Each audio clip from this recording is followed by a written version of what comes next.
talking about RNA-seq and assessing color vision in closely related species of lizards. So first of all, you have to ask, how do organisms obtain color vision? So typically in vertebrates, genes code for various opsons with different spectral sensitivities, and then the organisms can compare relative signals between these different signals in a way that's pretty much similar to color cameras. So here on the left, you see a color camera CCD pixel array, and then the right, you see a human retinal cone mosaic. So they're basically the same. And lizards are quite similar, except that they add an additional color in a UV photoreceptor, which is pretty awesome.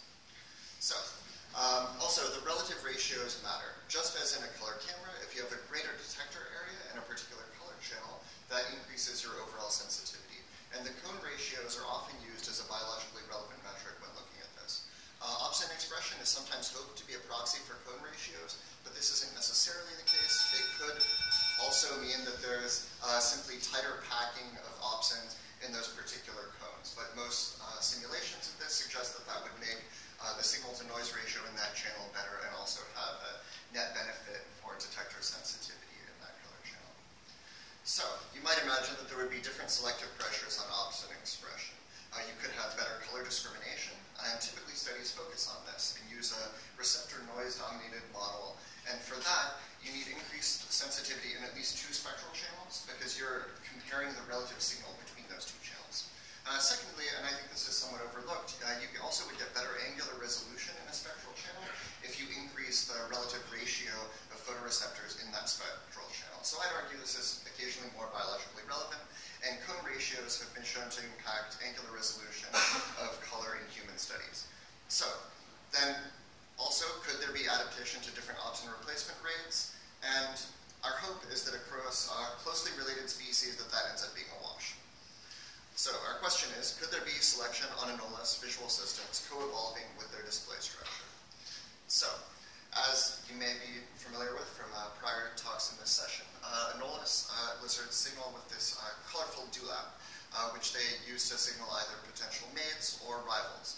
And the color of this structure varies, and it's often thought to play a role in species recognition and diversification of this clade.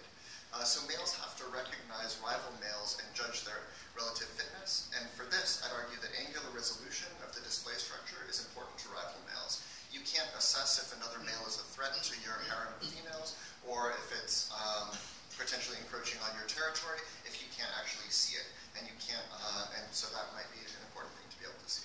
The dewlap is also involved in male-female mating displays, and there is argument in the anole literature about whether females actually have mate choice, but if they did, that might be important. So we compared 2 co-occurring anole lizards. One is Anolis sagrii, which is red dewlapped lizard, which reflects long wavelength radiation, and the second is Anolis conspersus, which is a UV blue dewlap and reflects short wavelength radiation. And we wondered if expressional differences could evolve quickly. In both the anole and the bird literature, there's been a great deal of talk on whether the coding sequences of opsins could change in order to add spectral tuning, and that largely appears to not be the case, with occasional transitions between violet-sensitive and sort of UV-sensitive bird opsin transitions. So we sequenced mRNA from whole eyes of 6 male lizards of each species from both solar noon and right at sunset, and we also compared female evening samples.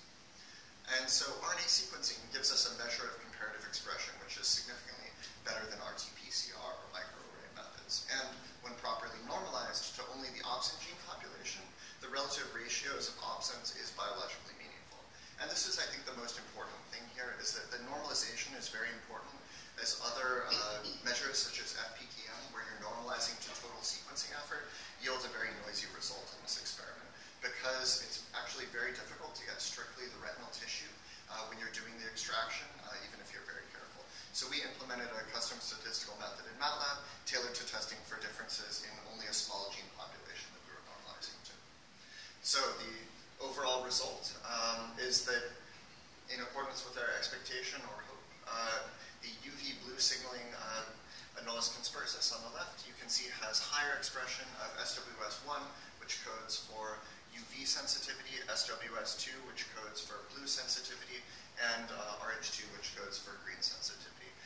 as sagri has higher expression of long-wave sensitive red cones. Then if you zoom in on the ultraviolet sensitive SWS1, you see that UV reflecting A conspersus has nearly